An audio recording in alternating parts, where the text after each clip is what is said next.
people! Good morning! So, yun. So, ito ang aming isa sa morning routine. Ba? Ang mat.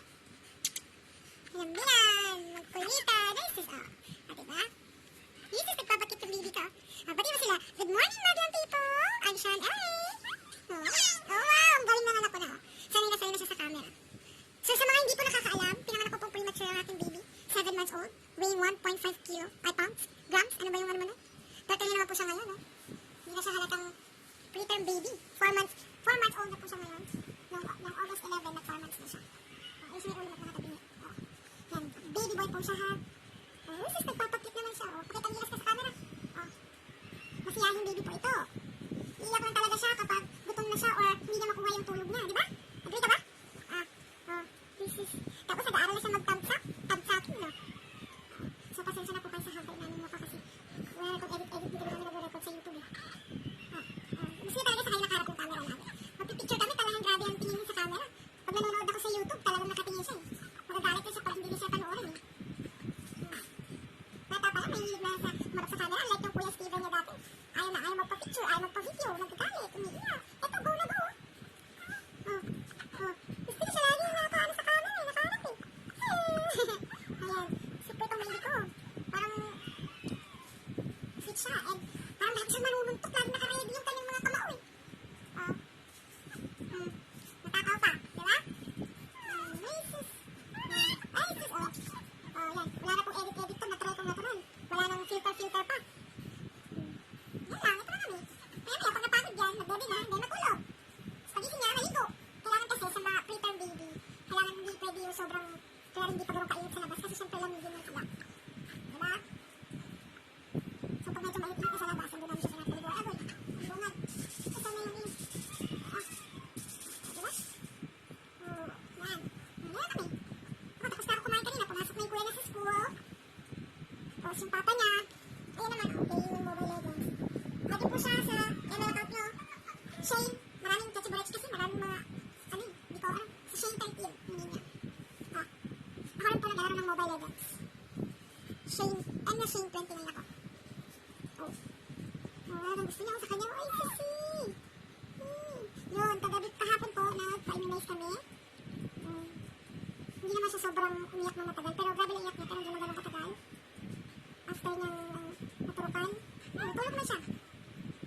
Diba? Nagbebe ka, mami, and then, nag-sleep ang baby.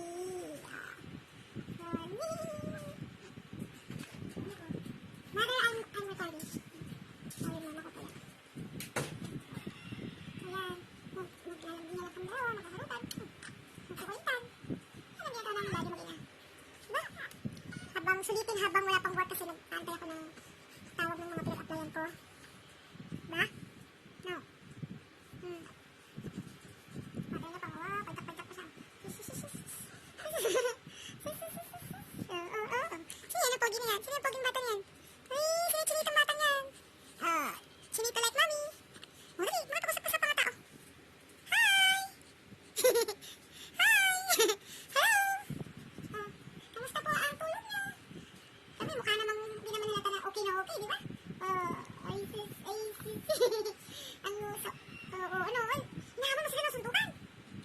Ano? Idol mo si Manny Pacquiao? Manny Pacquiao! Meron po siyang Clefty, like his father. Meron din siyang dimples dito. Mana naman niya, makuha naman niya sa akin. Ang kanyang chinito eyes. Same kami. Magandang kilay niya, parang pambabae. Ito, ilong ng isang tunay na Pilipino. Ang labi niya, ang uso niya, siyempre, yan ang tatak, bakudo. Ang kulay niya, yan ang tatak, torino. Ano pa? Masasabi mo? Boy, yan. Sisimula na siyang medyo nag-irita. Ibig sabihin niyan, maya-maya, masunod niya magbebe, tapos mag-sleep. So, hindi naman talaga mahirap mag-alaga ng preterm baby. Nakala ko nga dati, nung pinanganak ko siya, parang mahirap mag-alaga. Sa una naman mahirap kasi sobrang liit. Sobrang liit niya as in. Tapos napakapayat, nakakatakot hawakan kasi parang buto na lang. Ngayon, binigyan siya ng Heratina pang pataba. So yun, nagpalaman siya, ininom niya yun for 2 months, ilalagay yun sa capsule siya, tapos yung laman ng capsule ng powder, hinahalo ko doon sa gatas. Kasi mix siya. So yun, mabilis naman siya lumaki. Ngayon wala na siyang Heratin kasi laki yun, overweight siya. Although hindi siya ganun kasi haba. Kasi nga, preterm siya. May pinanganak at syempre maliit. Pero yung weight naman niya is sobra sa age niya. Sa months niya. Month 6 months ago kasi yung weight niya siya. Ngayon, kaka-4 months lang muna nakarang araw. Oh. Yun. Fighter baby to eh. Hindi katulad ng ibang mga baby na na-incubate. Siya, wala. Nung nilabas siya, nakasmile pa daw siya sabi ng mga doktor. Diba? Tapos grabe ang iyak niya. So yun, nagpa siya. Di na kailangan i-incubate kasi okay naman ang baby. Kahit maliit siya, pero terrible naman ang fighter. So, through cesarean delivery ko po siya pinanganak. Katulad ng kuya niya. CS din ako doon kasi CPD case po ako. Kaya hindi talaga ako maka-normal delivery. Nagtataka siya lagi. Sino yung nakikita niya dun sa camera eh. Ikaw yan, it's you oh. Oh, diba? Ang cute mo? Sarap-sarap yung kulote na chubby cheeks. Oh. Hi! Oh, say hi to yourself. Hi, self! Yan. Hindi po siya mahirap alagaan. Basta mapadede lang siya, mahili-hili mo lang, o mapakpak. Dito lang sa gila, pakpak lang namin yun.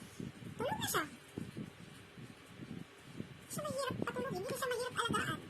Kasi bahid naman siya, saka hindi siya namimili ng umahawak sa kanya eh. Lahat ng tinatawaran niya, niningitin niya, kinakausap niya, very friendly siyang bata. Ah. Diba? Oh. Yun, kaya parang may narinig po kayong parang barado sa ilong niya. Kasi meron siyang allergic rhinitis. So, si kuya niya may allergic rhinitis, pero nung una skin asthma, na naging allergic rhinitis. Ako po may allergic rhinitis din. So, kami mag-iina every morning parang may sipon at sigibahin. Oh. Parang laging barado ang ilong mo. Every morning lang naman, o minsan sa gabi o hapon. Depende. Depende sa mood ng ilong namin. Oh. Oh, nako. Sisimula na siyang mairita kasi antok na yan. Gutom na. Oh. Okay. So, ito lang naman yung usual na ginagawa namin mag-ina. Tapos mamaya, pag matulog siya, ako naman ito busy sa cellphone. Brush, mag sa YouTube, minsan maglaro ng ML, or katulad niya, gusto ko mag-upload ng videos, or mag-edit ng videos. Hindi pa kasi ako masyado magaling mag-edit, tsaka wala pang mga devices na pang-edit talaga eh. Wala pang budget. Diba? Or magluluto, magsahin, maghugas, na, yan. Oh, diba? Tapos pagdating ng kuya niya, mag-prepare ng lunch namin, prepare yung mga gamit ng kuya niya, yung pampalit ng damit ng kuya niya for afternoon na class. Tapos sunod, minsan mag-idlip saglit, pag matutulog, kuha mo na yung tulog mo, biglang gigising ng bata, mag-baby, wala na, hanggang hindi ka na nakatulog. Yan na, paulit-ulit lang yung routine namin sa buong araw.